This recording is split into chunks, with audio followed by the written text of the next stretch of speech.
Right, well so far, very impressed with it because for me, I like an amp that sounds good directly in, like without using pedals. Because I think a lot of amps sound fine when you put a bunch of pedals or multi-effects in front of it. But for me, I personally like an amp that I can just turn up and play, you know, turn up at a gig or turn up at a show or something, or a session even, and plug in and get a nice sound with character without having to plug in a whole bunch of different stuff. So preferably a decent kind of clean tone, a decent overdrive tone. And so far, I definitely feel both of those from this. You know, it sounds really much like a valve amp, like a tube amp. You know, and it has a nice ringing sound to even the clean channel.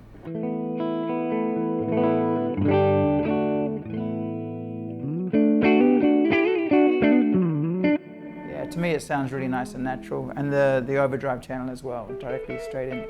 Sounds really great. It's really, you can get everything from a really clean tone to, importantly what I like, you can get the sounds of a clean sound but breaking up a little bit, you know, which is sometimes the harder sounds to get from pedals and from digital effects.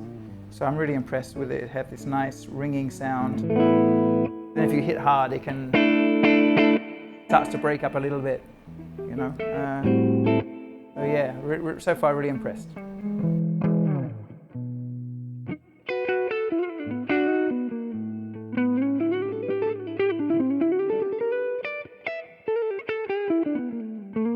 Yeah, well for me, again, the difficulty is trying to find things that sound good straight in, you know, straight into the amp, you know, so that if you do want to play, like I have a trio that plays mostly blues, some funk and jazz and stuff, but I want to be able to just turn up with an amp and just plug into it without carrying a whole bunch of other stuff as well. And I think the word is character, really. I mean, you can have a clean tone on some amps, but it doesn't have any character, it's just clean, you know, so you can't really do much with it by itself. And then you can have some overdrive stages, but it's very brittle or artificial sounding. Whereas this one, I notice, if I play the overdrive channel, might be a bit loud, but if I turn the volume down on the guitar, it reacts really nicely and actually cleans up. So if this is actually the dirty channel, this is the overdrive channel, but with the volume backed off. So.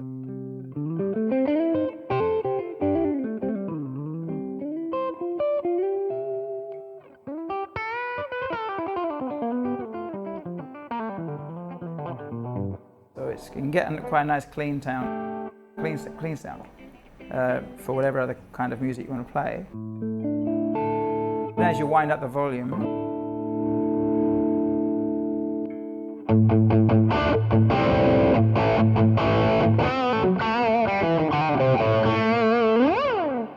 and to be able to get that without having to change pedals or change sounds is.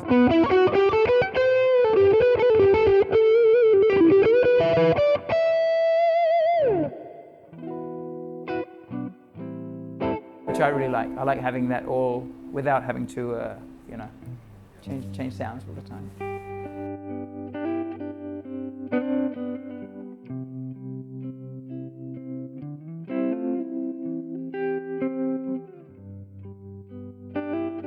Well, I think I was quite lucky. I was raised in a house with two parents who weren't musicians, but they had great taste in music, you know. So I grew up listening to really good music. My mum was a massive Pink Floyd fan, and my dad loved like Santana, Robin Trower, Neil Young, classic rock kind of stuff, you know.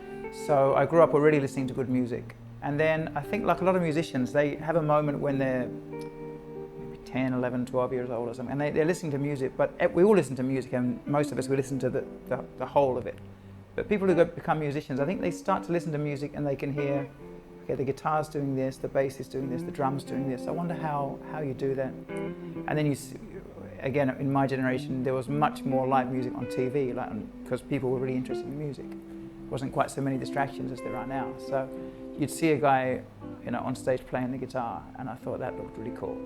And then, but it was more just the hearing music and hearing it in a more detailed way. So then I wanted to play an instrument. And I think I actually originally wanted to play piano at first. I like that, which seems a bit opposite, because most, in Malaysia especially, everyone's forced to play the piano or the violin. not the guitar. But yeah, I mean, I really liked saxophone and I liked piano. But then I think my mum came home one day with a nylon string guitar because I think it was way cheaper. And so she's like, there you go. So, oh, really? Okay. Tried it out and it worked out pretty well. So.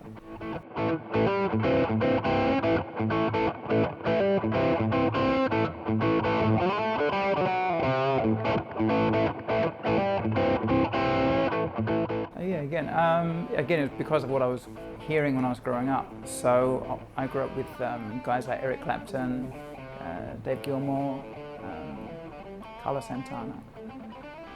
Later on, of course, I heard about other kinds of guitar players with a more advanced, theoretically, like whether it's like Robin Ford, Larry Carlton, closer towards jazz, but not really.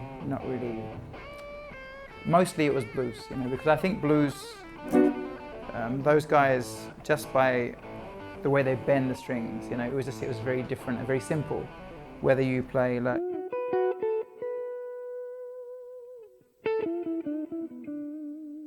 they all had their own way of doing it, you know, and like Dave Gilmour, learning all the wide bending, you know. And Eric Clapton also would have it.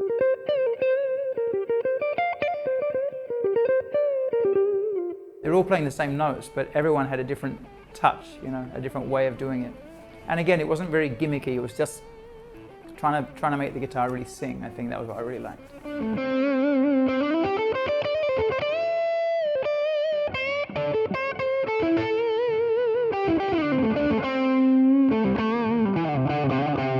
Well, being a session guitar player is actually the opposite, because you need to be able to cover a lot of different styles. Like for me, I love blues, I like world music, I like a few different kind of things, but mainly blues is the basis of everything I do.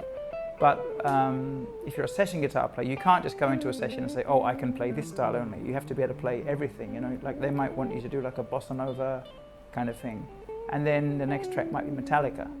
So you don't have to be an expert at everything, but you have to be aware, I think, of different genres of music and be able to deliver what they want. You know, because, I mean, all my hero guitar players, probably they couldn't be session guitar players because they just have one thing they do, and they do that really well. So I think they're the choices musicians have to make as they grow up. I mean, if you can just say, okay, I just play rock, and I love it, and I'm really good at it. But as far as being a sessionist, you won't get many calls because they'll only call you if they have a rock song. Whereas if they know that you can do everything, then, you know, they say, oh, it's a Spanish, like classical guitar kind of thing, or it's a folk, fingerstyle folk acoustic thing, or it's a heavy rock track, or it's a jazz thing, whatever. So there's not many of us, I think, that can do all of them. Not again to an expert level, but you can get the job done and make it sound good, make it sound clean. Being a sessionist, the most important things are being able to play in time, being able to play in tune. Like, it's pretty basic. You know, my hero, when I was growing up, Tommy Emmanuel, a great Australian guitar player, he always tells musicians, be in time, be in tune. If you can do those two things, you already put yourself in the top bracket of musicians, you know, because some people never really master the basics of that. So I think you have to understand that, and you have to also know in a piece of music what the guitar's role is. Like, sometimes a producer will already tell you what they want, but sometimes they don't know also. So if you already know, you can hear a piece of music, I say, okay, I'll do an arpeggio part first, then I'll do a strumming part on acoustic, and then in the second chorus I'll bring a power chord part on top. It's not just one part of guitar, we multi-track. So if you already know, if you can, with experience, you start to get a picture of what you should play for each song. So I think having an awareness and not trying to fit in clever guitar things, because sometimes that's not what they need in that song. They probably just need a simple part. So I think it comes down to taste and musicality, I guess, musicality.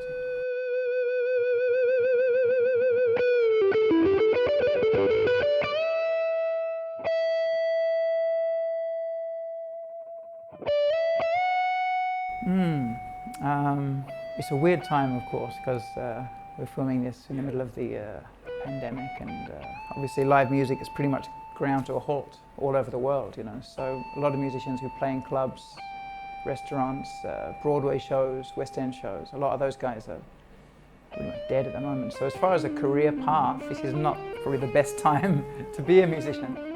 But again, I think it's the same principles in anything. You have to work really hard first. You have to be passionate about it. And you have to be doing it for the right reason. If you think, oh, if I become a guitar player or a musician, I can make loads of money and look really cool and like meet girls and all those other things. I mean, granted, that's part of it. But I think if you're not doing it with a pure intention, I think you're not going to get very good at it, because, which is the same in anything, I think. So I think the attitude is the main thing. And not get distracted by too many technical things. Like with musicians now, there's so much information out there. There's so many videos, tutorials, and you can either get totally overwhelmed by it and you lose your confidence watching all these amazing players in their bedrooms, you know, or you can just lose your place and you can forget that you're actually good at doing something because you're too busy watching other people who seem to you to be better. But I mean, you have to trust yourself and play what you play well and play with conviction. But I think attitude is the main thing. A lot of musicians, as soon as they start to get, especially guitar players are famous, as soon as they start to get a little bit good, they get really arrogant and really big-headed, you know. See everyone nodding, everybody knows. I think to remain humble is really important. To turn up on time as well, which I'm not fantastic at, but I think if you say you're going to be there at 8 o'clock, you be there at 8 o'clock. Make sure your gear works.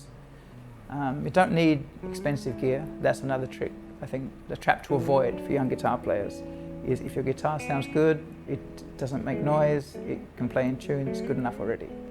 And if you can't afford it, don't get another one. If you can afford it, get another one, you know. Same with equipment. You don't have to always buy the next thing if the last thing still works, you know. So I think those are the main things. And B.B. King, one of my heroes, who plays 3 things over and over. All he plays is.